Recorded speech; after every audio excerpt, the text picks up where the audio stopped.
तुलसीदास जी के सकल पदार्थ है जग माही कर्म ही नर पावत नाही છે ને કે શ્રદ્ધા અને વિશ્વાસ હોય ને પુરાવાની જરૂર નથી હોતી। દર્શક મિત્રો, વિડીયોમાં દેખાતા આ મહંત કોણ છે? શા માટે તેઓ 10,000 કિલોમીટરની દંડવત યાત્રા કરવા જઈ રહ્યા છે? શું તેમને દંડવત યાત્રા કરવાની કોઈ માનતા લીધી છે કે શું? શા માટે આટલી આકરી કઠિન તપસ્યા કરે છે?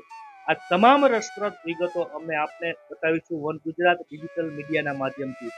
તો આપ અમારી આ ચેનલમાં નવા હોવ તો અમારી આ ચેનલને સબસ્ક્રાઇબ કરી લો, જેથી આવનાર તમામ વિડીયો આપની પાસે સૌથી પહેલા પહોંચે। અત્યારે જ અમારી ચેનલને સબસ્ક્રાઇબ કરવાનું ભૂલતા નહીં, અને જો હા અમારા વિડીયો આપને પસંદ આવે તો શેર કરવાનું પણ ચૂકતા નહીં। તો દર્શક મિત્રો, જોઈએ આ મહંત કોણ છે, ક્યાંથી આવે છે અને ક્યાં જઈ રહ્યા છે, શા માટે આકરી કઠિન તપસ્યા કરી રહ્યા છે, જોઈએ સંપૂર્ણ વિગત વિસ્તૃતમાં। નમસ્કાર દર્શક મિત્રો, વન ગુજરાત ડિજિટલ મીડિયાના પ્લેટફોર્મમાં આપનું સ્વાગત કરવામાં આવે છે। દર્શક મિત્રો, આજે આપણે વાત કરવી છે એક કઠિન યાત્રા છે તેમની, કે એક મહંત છે તે હજારો કિલોમીટર તે દંડવત યાત્રા કરવા જઈ રહ્યા છે, અને તેઓ ઉપલેટા પાસેના આવેલા ઢાંક ગામમાંથી નીકળ્યા અને સોમનાથ અને ત્યારબાદ દ્વારકા જઈ, નાગેશ્વર જઈ અને અત્યારે હાલ જામનગર પહોંચ્યા છીએ, અને તેમની જે કઠિન જે દંડવત યાત્રા છે તે અત્યારે કરી રહ્યા છે, અને અત્યારે આપણે એ મળી રહ્યા છે। તો આપણે ખાસ એમની સાથે વાત કરીશું। નમસ્કાર, આપનો વન ગુજરાત ડિજિટલ મીડિયાના પ્લેટફોર્મમાં આપનું સ્વાગત કરવામાં આવે છે, અને આપનો પરિચય આપો। મારું નામ પથિક મુનિ ગુરુશ્રી ઠાकुरदासજી છે। જ્યાં મારી યાત્રા છે ને, આ ડુંગરેશ્વર મહાદેવ મંદિર ઢાંક ઉપલેટા તાલુકા ઉપલેટા જિલ્લો રાજકોટ, ત્યાંથી શરૂઆત થઈ। ત્યાંથી હું પહેલાં સોમનાથ ગયો, સોમનાથથી દ્વારકા, દ્વારકાથી નાગેશ્વર, અત્યારે હું જામનગર પહોંચ્યા। ત્યાંથી મારી યાત્રા અત્યારે ઉજ્જૈન બાજુ જાય છે। તો ધીરે ધીરે હું ઉજ્જૈન બાજુ જાઉં। અત્યારે ઉજ્જૈન લગભગ 700 કિલોમીટર જેવું છે। તો ધીરે ધીરે મારી યાત્રા હાલે છે। બધા ભક્તોના સહકાર, બધા ભક્તોના પ્રેમ મળી રહ્યા છે મને। જગ્યાએ જગ્યાએ ભક્તો મને રોકાવા માટે સગવડ કરે, જમવા માટે સગવડ કરે। જો અત્યારે આ દિલાભાઈ છે ઓર ભરતભાઈ છે, પાછે નામ વનરાજભાઈ છે, અત્યારે 6 દિવસથી મારી સેવામાં છે। તો ધીરે ધીરે મારી યાત્રા ચાલે છે। મારી યાત્રા છે 12 જ્યોતિર્લિંગ 4 ધામની યાત્રા છે। આ યાત્રા મારી છેલ્લા કેદારનાથ પૂરી થશે। ઓછામાં ઓછા 12 થી 15 વર્ષ મને યાત્રામાં લાગશે। આપ ઉપલેટા પાસે આવેલા ઢાંકના જે ડુંગરેશ્વર મહાદેવના મહંત છો, આપનું મૂળ ગામ કયું?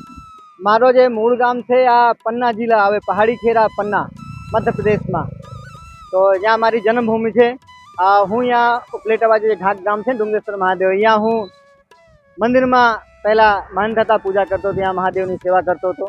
પછી એમ વિચાર આવ્યો મને કે હાલો આપણે એવી કંઈ સાધના કરીએ, એવી કંઈ તપસ્યા કરીએ કે જેથી આપણું કલ્યાણ થાય, જીવનનું આપણે કલ્યાણ થાય, બધા લોકોનું કલ્યાણ થાય।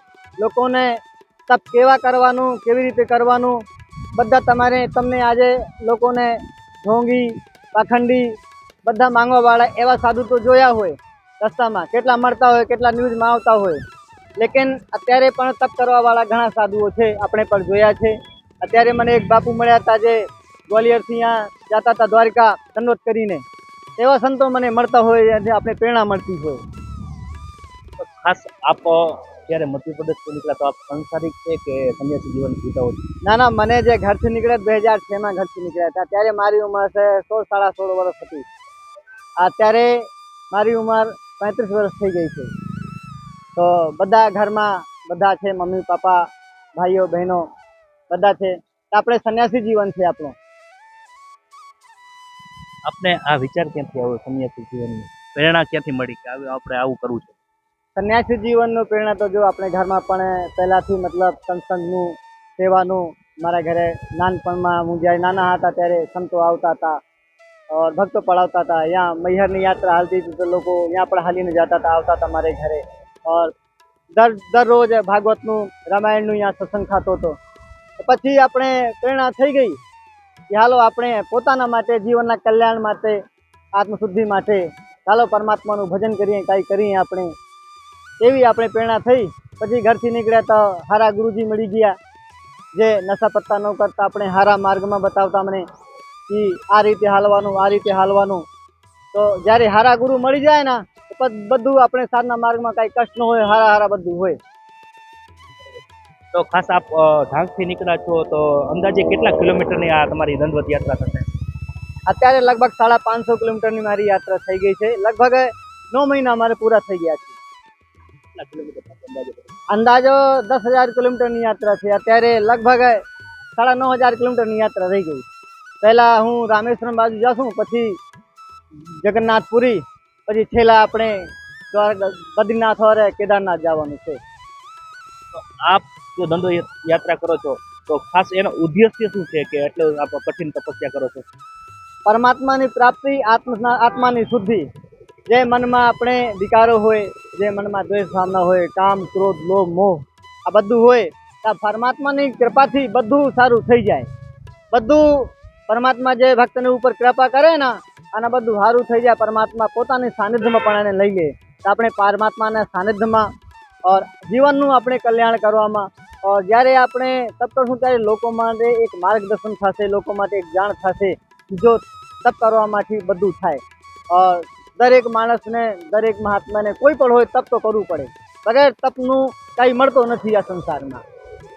આપ જ્યારથી દંડવત યાત્રા કરવા નીકળ્યા છો ત્યારથી લઈ અને અત્યાર સુધીમાં કેવા કેવા સેવકો રસ્તામાં આપને મળ્યા છે અને આપના અનુભવો વર્ણવો. जो कहना तुलसीदास जी के सकल पदार्थ है जग माही कर्म ही नर पावत नहीं. तो આપણા કર્મ જે છે આ તો આપણે કરીએ, લેकिन સેવકો સારા પણ મળતા હોય, ખોટા પણ મળતા હોય. લોકો એટલું પ્રેમ આપે, આપણે ખબર છે કે આજે મને પ્રેમ વધારે મળ્યો તો કાલે સાવધાન થઈ જવાનું. કેમ? કાલે પરમાત્મા પરીક્ષા લેવા માટે તૈયાર છે. જેમ કુમ્હાર હોય ને તો કુમ્હાર પહેલા અંદરથી હાથ લગાડી લે, પછી આપણે માટલાને ઠોકે પાકો કરવા માટે. એમ પરમાત્મા પણ આપણે ભક્તને પહેલા હાથ લગાડીને પાછે સપોર્ટ કરે, પછી થોડી ઠોકે, પરીક્ષા લે એની.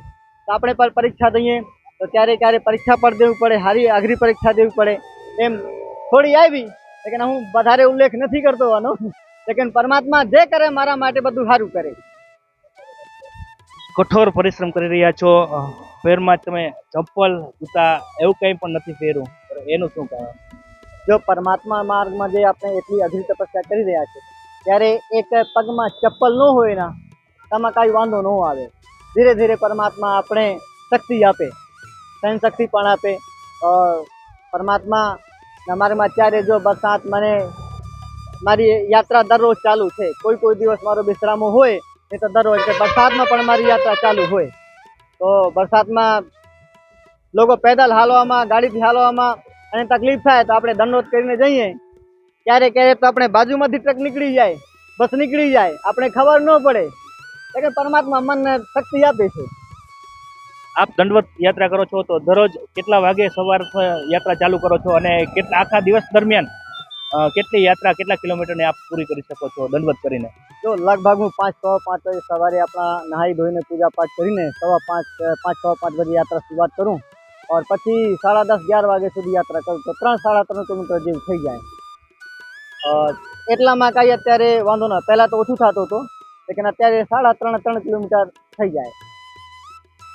તો ખાસ કરી અને આપ જે એક સારા કર્મ અને સારા ભવિષ્ય અને તમે એક શું પ્રાપ્ત કરવા માટે નીકળ્યા છો, તપસ્યા કરવા માટે નીકળ્યા છો, તો ખાસ કરીને આપ લોકોને શું સંદેશો આપ? બસ લોકોને તો આ સંદેશ આપું કે જો પ્રકૃતિને તમે સાચવો और પ્રકૃતિના સહાયક બનો, પ્રકૃતિને તમે નુકસાન ન પહોંચાડો. જગ્યાએ હું મારા અનુભવથી કહું કે જગ્યાએ એટલી મને ક્યારે ગંદકી મળે. જો કેટલા કોથળી, કેટલા પેસ્ટેજ એટલા મળે છે પ્રકૃતિના, લોકો એટલા નુકસાન પહોંચાડે છે. તો પહેલાં તો જો આપણે પ્રકૃતિનું દોહન કરીએ ને, કાંઈ આપીએ નહીં તો પછી પ્રકૃતિ આપણે પરીક્ષા લે, પછી પ્રકૃતિ દંડ આપે. દંડ સ્વરૂપ જો અતિવૃષ્ટિ, વધારે ગરમી, અતિ ઠંડી પડી જાય, ફસલ બગડી જાય, પછી મહામારી થઈ જાય, તો પ્રકૃતિને આપણે હાંચવીને રહીશું. પ્રકૃતિના જે ઝાડ પેડ છે અને કાપવાનું નહીં, પછી કચરો નહીં કરવાનું. ગાય માતાનું જો આપણે ગૌ સેવા કરવાનું, કોઈ પણ જીવનો વધારે આપણે ફાલતુ કષ્ટ પહોંચાડવાનું નહીં. લોકો આ જે સંદેશ છે કે પ્રકૃતિનું તમે પ્રકૃતિમાં રહો છો, પ્રકૃતિને તમે સ્વીકાર કરો, પ્રકૃતિને પછી દોહન કરો છો, તો પ્રકૃતિ માટે આપણે કાંઈ ને કાંઈ દેવું જોઈએ. લોકો પ્રકૃતિમાં કચરો દે પછી બીજો કાંઈ દે નહીં. તો લોકોથી અનુરોધ કરું કે જો पर्यावरण ने प्रकृति ने हानि न पहुंचाओ और प्रकृतिના સહકાર આપો તમે. और બસ એટલાથી આપણે વાણીને વિરામ દઉં. ઓમ નમઃ શિવાય. ઓમ નમઃ શિવાય. તો ખાસ કરી અને જે આ મહંત છે એ ઉપલેટા જે તાલુકા છે તેમનું આવેલું ઢાંક ગામ છે. ઢાંક ગામમાં આવેલું જે ડુંગરેશ્વર મહાદેવનું મંદિર છે ત્યાંના મહંત હતા અને તેઓએ એક નિર્ણય કર્યો છે અને એક તપ માટે ખાસ કરીને તેઓ દંડવત અત્યારે ચાલીને જઈ રહ્યા છે. ત્યારે સોમનાથ, દ્વારકા, નાગેશ્વર જઈ અને તેઓ 12 જ્યોતિર્લિંગના આ રીતના દંડવત જઈ અને દર્શન કરશે અને તેઓ અંદાજે 10,000 કિલોમીટરથી વધુનો જે પથ છે તે દંડવત યાત્રા કરતા કરતા કાપશે. કહેવાય છે ને કે શ્રદ્ધા અને વિશ્વાસ હોય ને પુરાવાની જરૂર નથી હોતી. ત્યારે આ મહંત છે તે કઠિન તપસ્યા કરી રહ્યા છે અને હાલ જામનગર પહોંચ્યા છે અને આપણી સાથે વાર્તાલાપ કર્યો છે. One Gujarat digital media, Jamnagar.